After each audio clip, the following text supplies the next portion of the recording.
Perkenalkan, nama saya Angelina Gracia Tinambunan dari kelas MAIS 6B Politeknik Negeri Medan dengan NIM 18051211047. Kali ini saya akan menjelaskan tentang video Discovery Channel Animal. Nah, buat teman-teman dan dosen yang menonton video saya, selamat menyaksikan. Saat berpatroli di bagian selatan Suaka Marga Satwa Samara, pemandu Rowan Benadi melihat pemandangan tragis. Seekor citah yang mati akibat angmangsanya. Kuku tajam rusa duiker merobek perut citah. Ini menjadi akhir kisah seekor hewan luar biasa.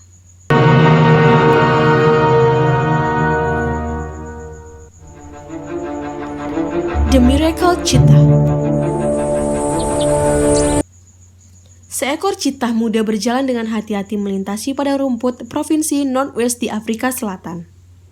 Dia baru saja meninggalkan wilayah induknya dan bergerak ke timur.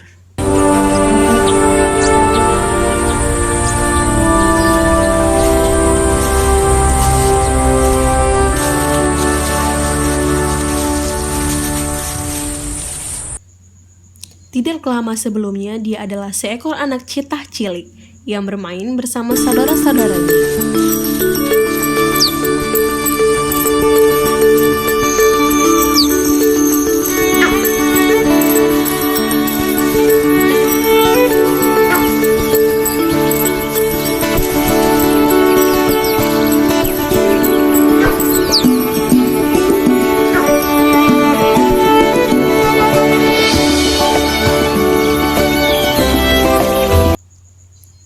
Walau tampak seperti permainan biasa, ini penting baginya untuk bertahan hidup saat besar nanti.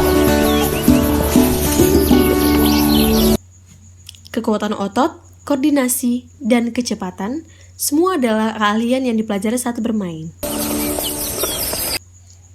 Citah bukanlah hewan pemanjat pohon alami, namun dia tampak ingin sekali mempelajari keahlian ini.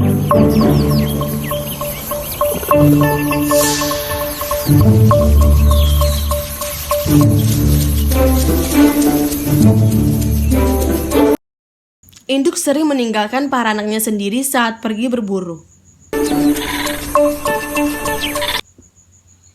Citah betina yang memiliki anak harus berburu hampir tiap hari.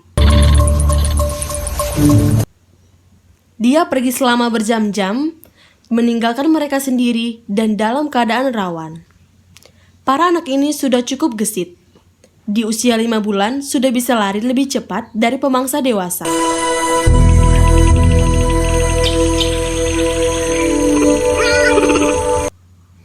Setelah para anak meninggalkan induknya, mereka tetap berkumpul bersama untuk saling melindungi dan mengasah kemampuan berburu mereka. Setahun kemudian, anak betina meninggalkan saudara-saudaranya. Para pejantan bersaudara seringnya tetap hidup bersama dalam koalisi perburuan. Namun, citah betina suka hidup menyendiri, jadi dia pergi untuk hidup seorang diri. Naruli mendorongnya bergerak ke timur, menjauh dari manusia dan kehancuran yang mereka lakukan pada alam sekitar. Dia baru saja makan, dan sekarang rasa lapar yang mendorongnya maju tidak ada hubungannya dengan mencari makan.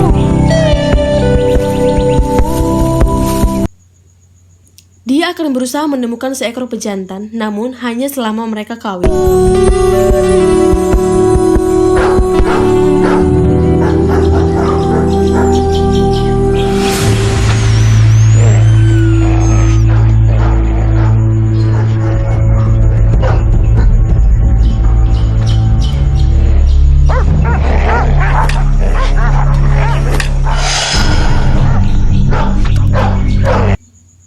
Anjing pemburu. Mereka mencium baunya. Kelaparan dan didorong oleh para pemburu sadis. Para anjing ini ingin merasakan darah mangsanya.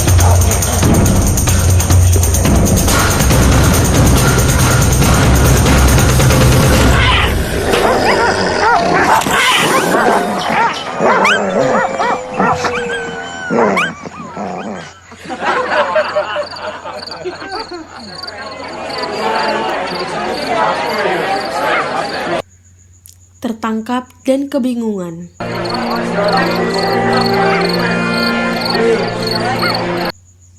Kaki belakangnya cedera. Suaranya tidak familiar. Dia telah menjadi komoditas, barang dagangan untuk hiburan manusia. Tidak ada yang menyiapkannya untuk menghadapi ini.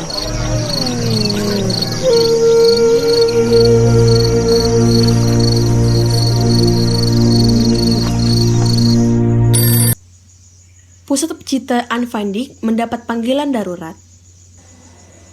Anne van Dyck Cheetah Center. Seorang wanita melaporkan cheetah liar yang terluka parah dan dikurung di dalam kandang. And your surname, please. Staf setempat langsung beraksi dan mengumpulkan peralatan yang mereka perlukan. Dokter hewan spesialis bedah, Dr. Peter Caldwell, dipanggil karena mereka tidak yakin akan kondisi kesehatannya.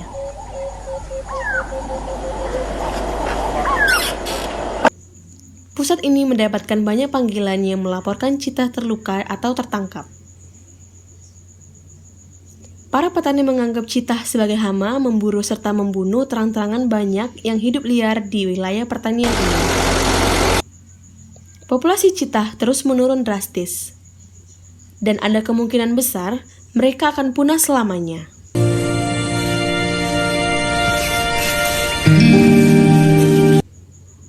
Pusat Cheetah Anne van Dyck telah menerima pengakuan internasional atas usahanya menyelamatkan cheetah dari kepunahan.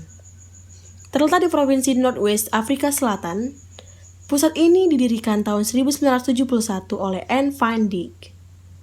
Mereka melalui rencana pembiakan dalam penangkaran dan hingga sekarang telah berhasil membiakan lebih dari 800 anak cheetah. Pendiri pusat ini, Anne van Dyck, memiliki rasa sayang besar terhadap cheetah, serta percaya bahwa manusia dan kucing luar biasa ini saling terhubung secara alami dan emosional. Ini hewan yang telah hidup berdampingan dengan manusia selama berabad-abad. Sudah jutaan tahun cheetah hidup berdampingan dengan kita, dan amat disayangkan jika mereka tidak bertahan selama jutaan tahun ke depan. Pusat ini menampung lebih dari 100 cheetah di kandang terpisah. Kucing-kucing tersebut digunakan untuk pembiakan, penelitian, pendidikan, dan pariwisata, yang membantu membiayai pengeluaran besar untuk pemeliharaan hewan terancam punah ini. Untuk melawan perburuan liar dan penangkapan ilegal kucing hebat ini, Pusat Cheetah Anne van Dyck menawarkan hadiah uang untuk informasi yang membantu dalam penyelamatan hewan yang tertangkap atau terluka. Itu berhasil dan panggilan terus datang tanpa henti. Panggilan tersebut datang dari seorang wanita yang ingin imbalan untuk dapur baru, yang memberitahu pusat ini mengirimkan tim penyelamat. Mereka menemukan hewan yang lemah dan terluka parah, dimasukkan ke dalam kandang dan dibiarkan untuk mati.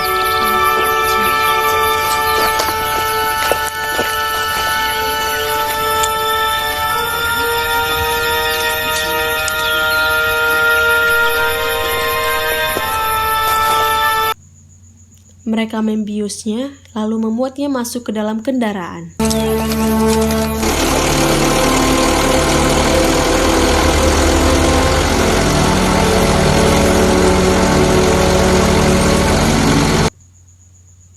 Tim kembali dengan membawa hewan cedera itu. Bukan hanya tubuhnya yang terluka, namun jiwanya juga terguncang. Kemungkinan selamat amat kecil. Setelah masuk ruang operasi, Dr. Peter Caldwell langsung mulai bekerja.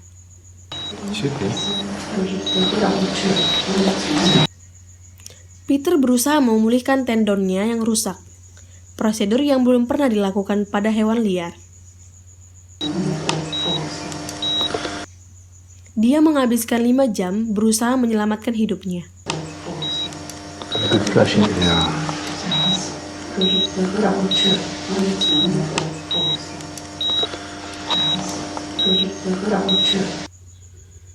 Kini hanya perlu menunggu apakah dia bisa melewati malam ini dengan selamat. Ini usaha penyelamatan darurat. Dia berhasil melewati malam hari dan setelah berhari-hari dirawat dengan seksama, dia perlahan pulih kembali. Lukanya mulai sembuh. Dia dipindahkan ke area yang lebih luas, namun prognosis jangka panjangnya tidak bagus.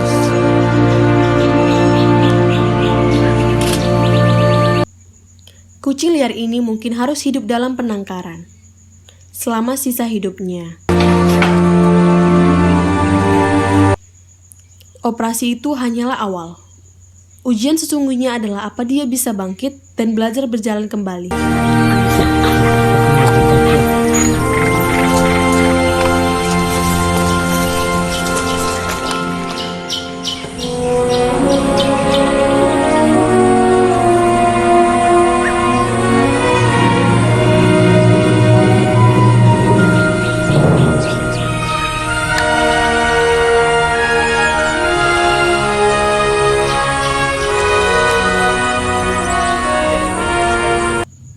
Dia gigih, dia terus berusaha.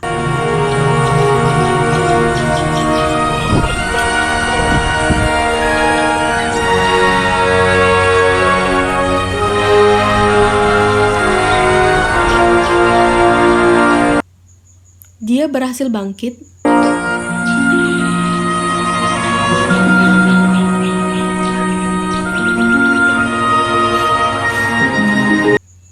Dan berjalan kembali.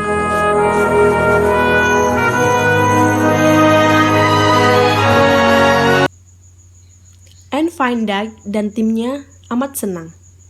Mereka tidak pernah menemukan Cheetah putih kembali dari kondisi selama dan luka separah itu. Mereka menamakannya si Bella, yang berarti seorang nabi wanita. Selama beberapa minggu, kondisi si Bella membaik. Bahkan kepercayaannya pada manusia semakin besar. Dia seperti mereka di sini untuk membantunya, dan bukan merupakan ancaman. Tim ini menerapkan kebijakan lepas tangan, meminimalkan semua kontaknya dengan manusia. Tujuannya adalah untuk merehabilitasinya kembali menjadi cheetah liar sebaik mungkin. Dia diajarkan untuk berusaha mendapatkan makanannya dan perlahan kakinya kembali pulih. Si Bella menjadi resah. Tidak puas dengan hidupnya di balik telar besi.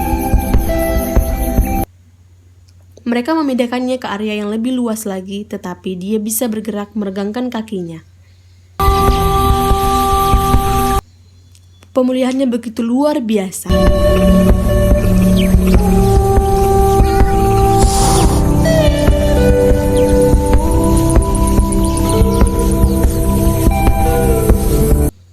Si Bella jelas pejuang sejati. Mereka merasa dia seharusnya diberi kesempatan untuk kembali ke alam liar. Sekarang, mereka hanya perlu menemukan tempat yang bersedia menampungnya. Kemudian sebuah kabar datang dari lokasi yang tidak terduga. Sebuah lokasi yang tidak dihuni cheetah selama lebih dari 100 tahun.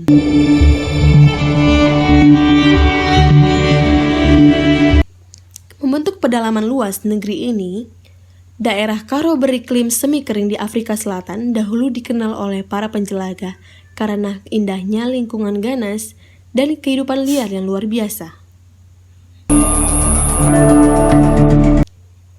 Para penduduk awal suku Khoisan menamakan Karo, tanah penuh kehausan. Di tengah daratan kuno ini, dikelilingi oleh pegunungan berwarna ungu, terdapat suaka marga satwa Samara, tanah ketentraman. Kebanyakan dari 100 tahun terakhir, tanah semi gurun ini telah kehilangan kehidupan liarnya, dan digantikan oleh domba, kambing, dan pertanian. Ini terjadi hingga pasangan naturalis Mark dan Sarah Tompkins menemukan keajaiban di daerah ini.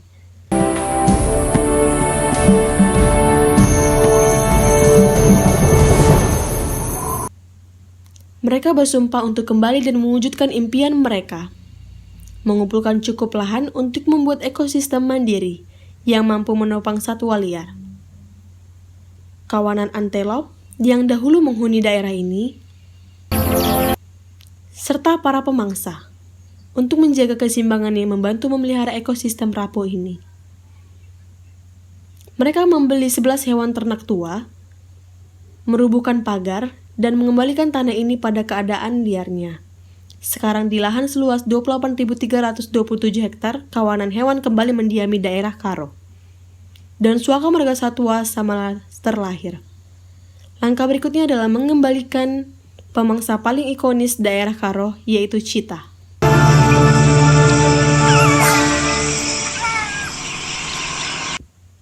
Sudah diputuskan, rumah baru si Bella adalah Samara, dan rencana ini langsung dijalankan.